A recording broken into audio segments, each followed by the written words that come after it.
What if your government could erase you, without arrest or trial? In the 1970s, this was real. Across South America, people disappeared overnight. No records. No graves. No answers. Families were forced into silence. Asking questions meant death. This was not chaos. This was Operation Condor. A secret alliance of governments hunting their own people. Operation Condor was born in Chile after the 1973 military coup led by General Augusto Pinochet. Democracy was crushed overnight. Intelligence agencies were rebuilt not to protect citizens, but to hunt them. Chile became the command center of Condor, coordinating kidnappings and assassinations across South America. Anyone labeled leftist became a target, even outside national borders. In Argentina, Condor reached its darkest form. Between 1976 and 1983, nearly 30,000 people disappeared. Victims were taken at night, tortured in secret prisons, and many were thrown alive from aircraft into the ocean. Families never received bodies, only silence. The government denied everything. Brazil played a quieter but deadly role. Its intelligence services trained other Condor regimes in interrogation and torture techniques. Political prisoners were held in underground facilities where screams never reached the outside world. Fear became a tool of governance. Operation Condor erased borders. A dissident fleeing Uruguay could be captured in Paraguay and sent back to be executed. No country was safe. Exile no longer meant survival. Declassified documents revealed that the United States was aware of Condor. Intelligence support and political backing were provided under Cold War strategy. Communism was seen as a greater threat than human rights. Torture was not accidental, it was policy. Electric shocks, waterboarding, and psychological abuse were routine. Survivors described it as systematic evil, designed to erase identity itself. Pregnant prisoners were kept alive until birth. Their babies were then stolen and given to military families. Mothers were executed. Many children grew up never knowing their true identity. In 1992, secret Paraguayan archives were discovered, proof of Condor's crimes. Names, orders, execution lists. The truth was finally undeniable. Decades later, trials began. Some generals were convicted. But for thousands of families, justice came too late. Operation Condor remains a warning. How governments can turn against their own people. Bolivia's role in Operation Condor is often ignored, but its impact was brutal. Military regimes cooperated closely with Condor intelligence. Political opponents were arrested without records, tortured, and executed. Indigenous activists and union leaders were especially targeted. Bolivia became a silent execution zone where deaths were rarely reported, and accountability never existed. One of Condor's most horrifying methods was the death flights. Prisoners were drugged, loaded onto aircraft, and thrown alive into the Atlantic Ocean. This ensured no bodies, no evidence, no funerals. The ocean became a mass grave. Survivors later revealed this was a planned, repeated operation approved by top officials. Women were not spared. Female activists were imprisoned, tortured, and sexually abused as a weapon of fear. Many were held in illegal detention centers. The goal was not only punishment, but humiliation and psychological destruction. Even motherhood did not protect them from execution. Condor functioned like an international intelligence network. Agents shared lists, surveillance data, and interrogation methods. CIA-linked training manuals emphasized control through fear.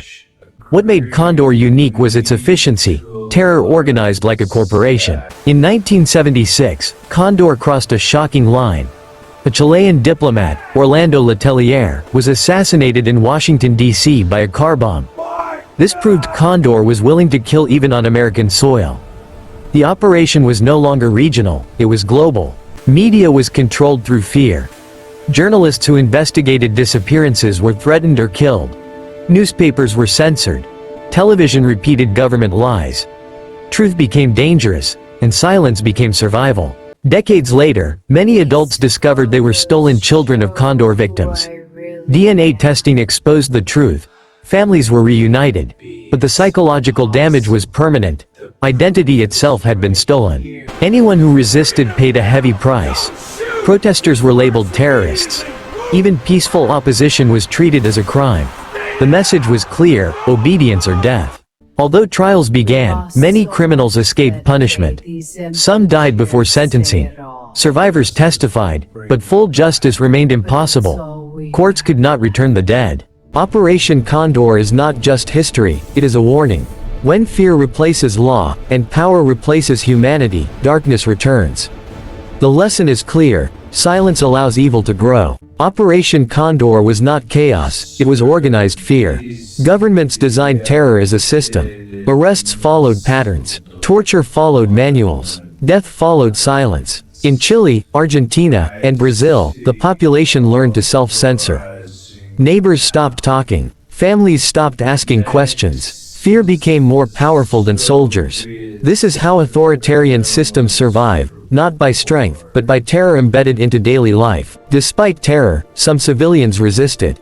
In Argentina, mothers marched silently, holding photos of missing children. In Chile, families documented crimes in secret. They risked their lives for truth. Their courage proved that even under extreme repression, humanity does not completely die. Resistance was small, but it mattered. Condor's most lasting damage was psychological. Survivors suffered nightmares, paranoia, and guilt for surviving. Entire societies developed collective trauma. Silence passed from one generation to the next. The violence ended, but fear remained. During the Cold War, ideology mattered more than lives. The United States supported anti-communist regimes, even when crimes were known. Stability was prioritized over justice. This political calculation allowed Condor to operate for years without consequences. Years later, some officers confessed. They described orders, methods, and commands. Many showed no remorse. Their words confirmed what victims already knew: these crimes were planned, approved, and executed systematically. Justice failed because power protected itself. Amnesty laws destroyed evidence, and political deals blocked accountability. Many victims died without answers. Condor ended, but impunity survived. Operation Condor teaches a modern lesson. Authoritarianism does not begin with violence. It begins with fear, lies, and silence.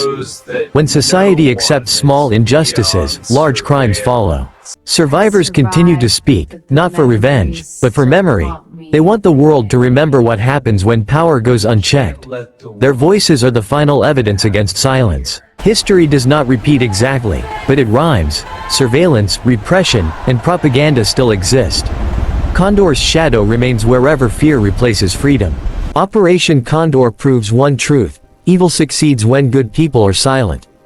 Remembering these crimes is not about the past, it is about protecting the future. History watches. What we choose now matters.